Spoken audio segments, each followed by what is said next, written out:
So if I was to say what is the biggest limitation to people right now, or what is the biggest thing or factor that limits people from maybe getting free from pain or issues, or or getting forward movement with it, what would be the biggest thing that I would say would hold people back? 100% it would be fear. Because fear is really, it affects in multiple ways, and it can affect the person that is in a chronic pain scenario where they're having, they were told that they have arthritis, they were told that they have, myofasciitis, they were told that they have some other muscular disorder or condition that they are going to be stuck with long term. Those people can tend to just realize they have to deal.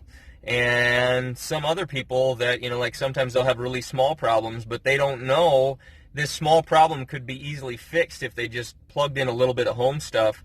They could probably catch it in its small infantile stages and get that to be put to bed. Well, if you get it put to bed, now all of a sudden you're not getting this big thing. I mean, it really, even low back pain, sciatic, numb tingling, headaches, neck stuff, all of that stuff started very small most of the time. People think it, oh, I slept wrong and my neck hurts. Well, really, if you slept and you didn't do anything too wild, your neck isn't going to get that jacked up unless it was pre-jacked.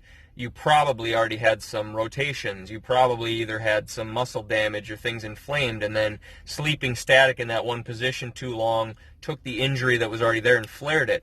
But, a lot of times people won't mess with it. They don't know what to do. They don't know how to loosen it. And then that gets them not doing anything. And if they do nothing, then those people, if the person who's just getting in a little amount of pain does nothing, well, it ends up a lot of times being more pain. Well, they could have probably worked on it themselves and they could have got it to clear up. They just didn't know what to do.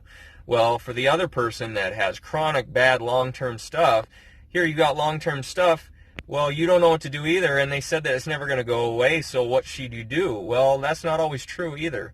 So we want to try to empower people. Like most of the time, man, there's so much stuff you can do. There's so many things you can be working on, little things just to clean house a little bit, just so that the dishes don't pile up to the point where it looks like it's a hoarding situation. That's what people's bodies end up. Instead of small little messes that we find clean up or that you could work on, chip away at while you're watching TV, you got people that are in situations where they let it stack because they were kind of told to expect it. Or some people just don't know if they should clean that up. Maybe they're going to make it worse. That's what we hope that we get across. That's the freedom that we hope that we get people to, so that when they can see that and they know and they're empowered what to do, then those people are clearing stuff up. Well, then they're not getting to pain levels. Well, then if they're not getting to pain levels, they're enjoying life more. If they're enjoying life more, I'm happy because we help facilitate that.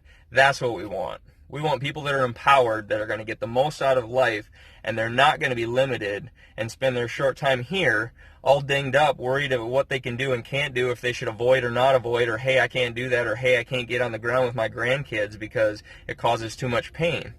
Well, you're missing out on that if you want to do that. So we want to make sure that you can do that.